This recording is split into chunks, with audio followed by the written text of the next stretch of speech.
देखिए एक्सरसाइज 22.1 के question number 3 में हमें क्या गिवन है। The mode of transport used by 20 students to attend a language course were noted as given below. Construct grouped frequency table with percentage frequency. यहाँ पे हमें क्या गिवन है कि 20 स्टूडेंट्स जो है एक लैंग्वेज कोर्स अटेंड कर रहे हैं और जो वो मोड ऑफ ट्रांसपोर्ट यूज़ करते हैं वो हमें गिवन है। ये जो गिवन डेटा है हमें उसको यूज़ करके हमें ग्रुप्ड फ्रीक्वेंसी टेबल कंस्ट्रक्ट करना है जिसमें हमें परसेंटेज फ्रीक्वेंसीज भी जो है शो करनी है। यहाँ पे देखिए ये जो डेटा हमें गिवन है ये अनग्रुप्ड डेटा है, रैंडम ऑब्जर्वेशंस हमें गिवन है।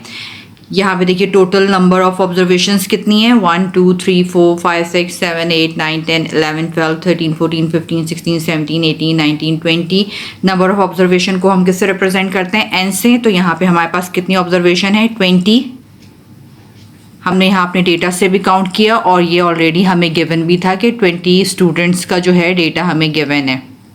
अब यहाँ पे देखिए ये डेटा हमारे पास न्यूमेरिकल डेटा नहीं है, क्वालिटेटिव डेटा है ये हमारे पास और इसको हम किसी ऑर्डर में भी अरेंज नहीं कर सकते हैं। तो इसका मतलब ये हमारे पास नॉमिनल डेटा है।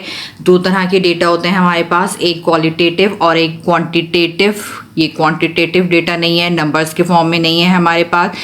यहाँ पर ये हमारे पास क्वालिटेटिव डेटा है। क्वालिटेटिव डेटा में भी दो तरह के डेटा होते हैं, एक नॉमिनल और एक ऑर्डिनल। यहाँ पे हम मोड ऑफ ट्रांसपोर्ट को ऑर्डर के फॉर्म में नहीं लिख सकते हैं।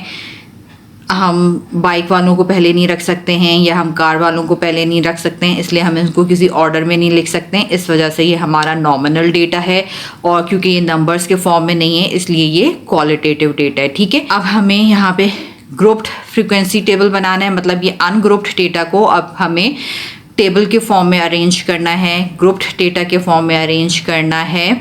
इस तरह के जिस मकसद के लिए भी हमने ये डेटा कलेक्ट किया है उसको हम आसानी से समझ सकें। ठीक है, यहाँ पे हमें देखना है कि कितने स्टूडेंट्स कार से आते हैं, कितने वॉक करके आते हैं, कितने बाइक से आते हैं, कितने बस से आते हैं। तो उसके लिए अब हम क्या करेंगे, अब हम यहाँ पे फ्रीक्वेंसी टेबल बना रहे हैं, ग्रुप्ड फ्रीक्वेंसी टेबल।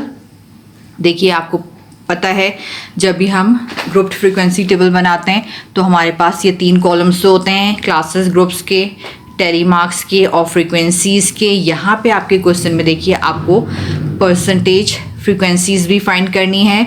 तो परसेंटेज फ्रीक्वेंसीज़ फाइंड करने से पहले हमारे पास रिलेटिव फ्रीक्वेंसी होनी चाहिए, इसलिए हम पहले रिलेटिव फ्रीक्वेंसी फाइंड करेंगे फिर हम परसेंटेज फ्रीक्वेंसी फाइंड करेंगे। ठीक है, अगर ये आपको मेंशन हो कि आपको परसेंटेज फ्रीक्वेंसी फाइंड करनी है या रिलेटिव फ्रीक्वेंसी फाइंड करनी है तब ये आप 2 कॉलम्स बनाएंगे। अगर सिर्फ आपको ये गिवन हो कि आपको फ्रीक्वेंसी टेबल बनाना है, ग्रुप्ड फ्रीक्वेंसी टेबल, तो फिर आपके पास ये 3 कॉलम्स ही बनेंगे। ठीक है, अब यहाँ पे देखिए डिस्क्रीट फ्रीक्वेंसी टेबल मैंने किस लिए लिखा है, यहाँ पे डिस्क्रीट फ्रीक्वेंसी टेबल इसलिए लिखा है कि हम ये जो हमारा गिवन डेटा है इसको अब हम डिस्क्रीट क्लासेस में डिवाइड करेंगे। ठीक है, इस डेटा को अब हम डिवाइड करेंगे डिस्क्रीट क्लासेस में। मीन्स डिस्क्रीट क्लासेस कौन सी होती हैं, जहाँ पर ये हमारी क्लास में एक ही कोई वैल्यू आती है, एक ही कोई ऑब्जर्वेशन आती है। अगर नंबर्स में है तो हमारे पास नंबर्स आ जाएंगे। यहाँ हमारा डेटा जो है कैटेगरीज में है, क्वालिटेटिव डेटा है, तो यहाँ पर हम हर क्लास में एक जो है कैटेगरी लेंगे। ठीक है, जैसे फॉर एग्जांपल हम यहाँ पे ले रहे हैं पहले वॉक, फिर हम ले लेते हैं बस, फिर हम ले लेते हैं बाइक और फिर हम ले लेते हैं कार। ठीक है, ये जो हमारा डेटा गिवन है इसको हमने डिस्क्रीट क्लासेस में डिवाइड कर दिया है। डिस्क्रीट क्लासेस मीन हर क्लास में एक कैटेगरी आ रही है हमारी। ठीक है, यहाँ पे वॉक आया है, यहाँ बस आया है, यहाँ बाइक आया है, यहाँ कार आया है। तो हमारा डेटा जो था वो क्वालिटेटिव और नॉमिनल डेटा था। इस डेटा को हमने डिवाइड किया है डिस्क्रीट क्लासेस में, मीन हर क्लास में एक कैटेगरी आई है हमारे पास। अब यहाँ से हम देखते हैं डेटा में हमारे वॉक कितने स्टूडेंट्स करते हैं। देखिए हम यहाँ से काउंट करते हैं 1 2 3 4 5 6 7 स्टूडेंट्स ऐसे हैं जो वॉक करके आते हैं। यहाँ पे देखिए कैसे लिखेंगे, यहाँ पे इसको टेली मार्क्स में कैसे लिखेंगे इसको। देखिए 1 2 3 4, फिफ्थ वाली ऑब्जर्वेशन ये हो गई हमारी, 6th 7th ये हो गई। ठीक है, 7 स्टूडेंट्स ऐसे हैं जो हमारे वॉक करके आते हैं। अब बस में कितने स्टूडेंट्स आते हैं हम देखते हैं यहाँ से।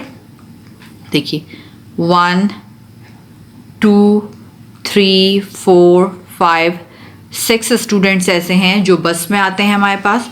तो हम देखिए यहाँ पे क्या लिखेंगे, 1 2 3 4, फिफ्थ ऑब्जर्वेशन यूँ हो गई हमारी, सिक्स्थ ऑब्जर्वेशन ये आ जाएगी हमारे पास। ये पूरा एक 5 का बंच बन जाता है, ठीक है।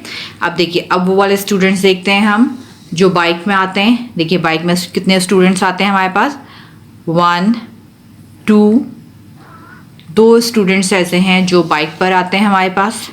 हम यहाँ पे लिख देंगे 1 2। अब देखते हैं हम कार में कितने स्टूडेंट्स आते हैं हमारे पास, 1 2 3 4 5, 5 स्टूडेंट्स ऐसे हैं जो हमारे पास कार में आते हैं। तो हम यहाँ पे क्या करेंगे, 1 2 3 4, फिफ्थ ऑब्जर्वेशन ये हो गई हमारी, ठीक है। अब यहाँ पे हम जितनी भी ऑब्जर्वेशंस हैं वो काउंट करके लिख देंगे। ये 5 हैं, 6 7, ये फ्रीक्वेंसी हो गई हमारी 7। यहाँ पे ये 5 हैं, 6, ये 2 हैं, 2 लिख दिया हमने, ये 5 है, 5 लिख दिया हमने। यहाँ से अब सारी ऑब्जर्वेशंस काउंट करते हैं हम। यहाँ पे हो जाएंगी 13 14 15 20, नंबर ऑफ ऑब्जर्वेशन 20, ठीक है। जितना नंबर ऑफ ऑब्जर्वेशन हमारे पास यहाँ पे था उतनी ही नंबर ऑफ ऑब्जर्वेशन हमारी यहाँ पे आएंगी। इसको हम एन से रिप्रेजेंट करते हैं और बाज़ औक़ात हम इसको सिग्मा एफ इस तरह भी लिखते हैं, इक्वल्स टू 20, ठीक है। मतलब सारी जो फ्रिक्वेंसीज़ हैं उसको हमने सम कर लिया, तो नंबर ऑफ ऑब्जर्वेशन भी 20 होंगी और अगर हम सारी फ्रिक्वेंसीज़ को ऐड करें तो वो भी 20 होगी, ठीक है। अब रिलेटिव फ्रिक्वेंसी हम कैसे फाइंड करते हैं, फ्रिक्वेंसी को हम नंबर ऑफ ऑब्जर्वेशन से डिवाइड करते जाएंगे। देखिए यहाँ पे हमारे पास फ्रिक्वेंसी क्या है, 7 है, नंबर ऑफ ऑब्जर्वेशन हमारे पास 20 हैं, तो 7 डिवाइडेड बाई 20 हो जाएगा हमारे पास 0.35। इस स्टेप को आप शो करना चाहें तो कर सकते हैं, वरना आप डायरेक्टली आंसर भी लिख सकते हैं। 6 डिवाइडेड बाई 20 हो जाएगा हमारे पास 0.3, 2 डिवाइडेड बाई 20 हो जाएगा हमारे पास 0.1, 5 डिवाइडेड बाई 20 हो जाएगा हमारे पास 0.25।